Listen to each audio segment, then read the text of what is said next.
So today I'm joined by RJ, aka Rod Julian, who runs one of the the expanding boxing gyms in East London. Seems a long time since Joe Long introduced us with Michael Lomax. Remember in that cafe in Finchley?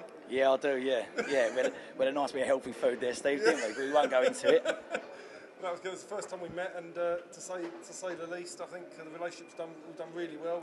We're working together now with a lot more fighters now, aren't we? Definitely. I mean, I think we've gelled straight away, and we've gained each other's trust. And we're very similar people, you know, like very straight people, and I think honest people. And whatever we say, we deliver. Yeah. And I think that's a big thing, especially in today's boxing world. I think definitely. Yeah. And working with yourself is a pleasure. It really is, you know. So let's go through the boxers in the gym at the moment. Let's start with Michael Lomax. What's happening with Michael? Well, Michael Lomax, I think, has definitely underachieved. I mean, we fought Matthew Hatton, obviously, up in Manchester. He got caught with, obviously, it was a freak shot. It wasn't sour grapes. He trained very hard for that fight. I think since then, we came over to you, Steve, and we fought Marvidas Trisno. Since then we fought Bradley Price in a great fight of a return, and Michael did fight fantastic. He lost by 1 point, which is really hard to take on the chin sometimes.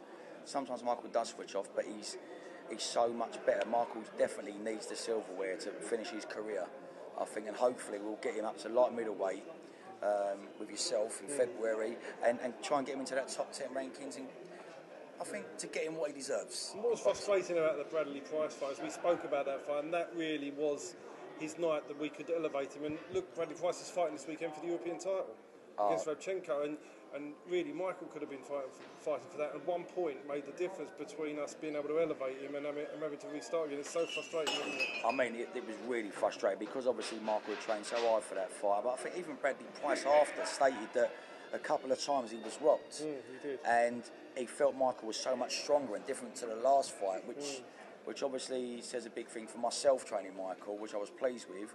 And Bradley Price said, like, he really felt different in there.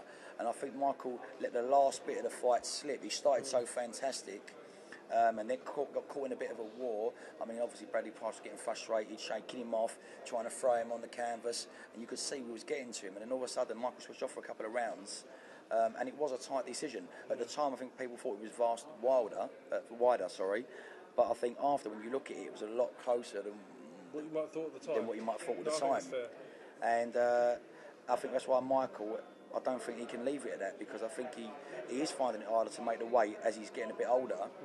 And obviously he used to originally make light welter, which I don't know if he ever made that weight. And obviously welter, or we stuck at sort of like 10-10 sort of mark. And then, but obviously I think light middle, Michael's a very talented guy. Going back to the Kell Brook fights and the Frankie Gavins, if he was with me, we wouldn't have took them fights, I believe. We took them at short notice. You can't fight them sort of guys with 2 weeks' notice. It's impossible.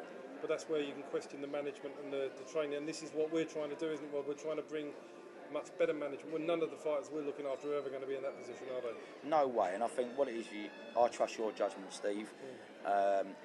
You trust mine, my fighters trust mine, so it's a bit of it goes down through the whole camp. And if I say to my fighters, listen, this is the man we're with, then this is the man we're with. They don't question my judgment, they trust me, and obviously I trust you, and I believe it's a big thing in boxing today, the way it's going and what you want to do with boxing and bring it through, I think can give fighters a real good shot and a chance at it, because boxing's a hard sport. It really is, you know what I mean? You can't play boxing. People say you can't play boxing. So if you get a shot, you've got to make the most of it, I believe. Let's look at the rest of the fighters you've got. Let's look at Justin Menzies. He fights Saturday. Tell us a bit about Justin. Justin Menzies is a fantastic fighter. I've been training Justin, I don't know now, for 8 months or so. And he come to me from Lion Boys, I think he was fighting. He come to me and said, look, I really love the way you work. Would you be able to train me? And I said, no problem. So brought Justin in, and I think he came in at middleweight, and I said, well, you're going to be fighting with me at light middleweight. And I think he was like, what? I've never made that weight, you know. And I've brought him down. I've trained him for the last 8 weeks every single day. I mean, we've been really at it, and obviously his debut, I want no stone left unturned. He's such a strong light middleweight. He hits hard. He's a southpaw. He's awkward. He's a bit of a showman. and I think you'll see the best of him on Saturday night on the debut. I really do believe we've left no stone unturned. He's done everything, great sparring. He's done a lot of sparring with Joe Mullender as well, and a few other guys, and obviously Michael Lomax, and the guy we're fighting, obviously Rick Bolter. He's a southpaw, so we ain't going to get a lot better than Michael Lomax for the sparring, and for pressure, Joe Mullender. Some other guys have been sparring as well along the way. I'm buzzing for Saturday night. I can't wait.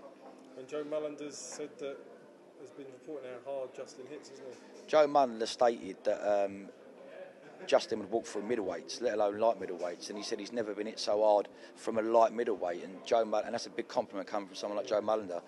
And no one tends to push Joe Mullender nowhere. And Justin was standing his ground with him, and they had some fantastic spars, and he's really helped Justin out. You know, he's a really lovely guy as well. He's a good guy, isn't he, Joe? Yeah, really nice fella. He's got a big fight for him on Saturday with the title fight, and I hope he wins it. I wish him all the best, and we're quite friendly, obviously, all our camps, and all the fighters are very friendly, obviously, Drew with your team, and I wish him all the best and all the luck in the world, and I think him too with us too as well, you know, so we've got a lot of support there of each other on the night. Yeah, nice. Brilliant. Everybody sticks together, don't they? That's what it's about. It's not so much me and my fighters are a family.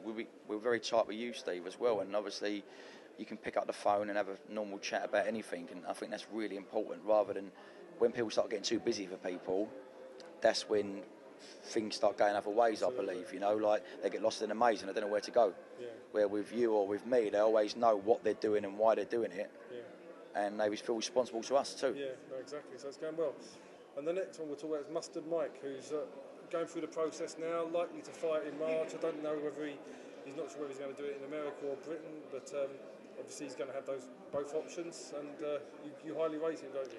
I do highly rate him. I think I've been working with Mustard. Obviously, I named him Mustard, hence he's as hot as mustard.